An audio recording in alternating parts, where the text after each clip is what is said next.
د ترافیکي پیښو د مخنیوي او خلکو ته د اسانتیاو رامنځته کولو په موخه د کونړ جلال آباد لوی لارې دواړو خواو 6 متره پراخیږي.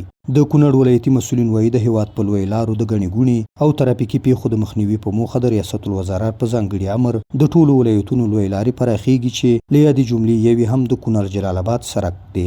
هغه وایي د دغه سړک دواړو خواو ته 6 متره پراخوالی رامنځته کیږي چې په یاد مسیر کې ګڼ د استوګنې کورونه، هټۍ، سوداګریز مارکیټونه او نور څه له منځه وړل کیږي چې د سړک پر ځمکه جوړ شوي. مسؤلین وایي د سړک پراخېدونکې برخې به په نږدې راتلونکي کې په اساسي ډول رغېږي.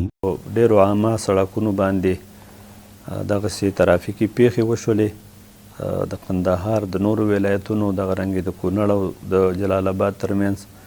نو بیا د رئیس الوزرا د حکم په اساس باندې دغه ولایتي ادارو ولسونو ته دغه نښې وکړلې او دغه 3 متره سړک د فراخوالي یو طرف ته او درې بل طرف ته سړک یې د فراخوالي هغه چارې پیل کړلې. د جوړولو چارې به انشاءالله په آینده کې په نږدې وخت کې انشاءالله هغه به ترسره شي او ولسونو ته به سهولت جوړ شي. کونړ میشتي ولسونه چې اوږده موده یې د سړک د پراخه کېدلو لپاره خپل غږ پورته کولو خو اولویت ورته نه ورکول کېده. وایي خوښ دي چې اسلامي امارت یې ستونزې درک کړي او یادې برخې ته یې رسېدنه کوي.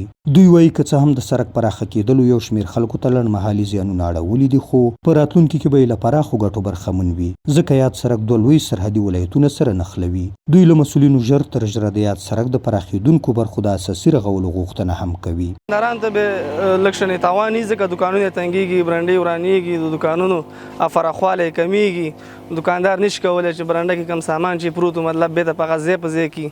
خو په آینده کې دا د ولسونو او د ملت د ځان بسیاینې په اړه یوه ښه پروژه ده.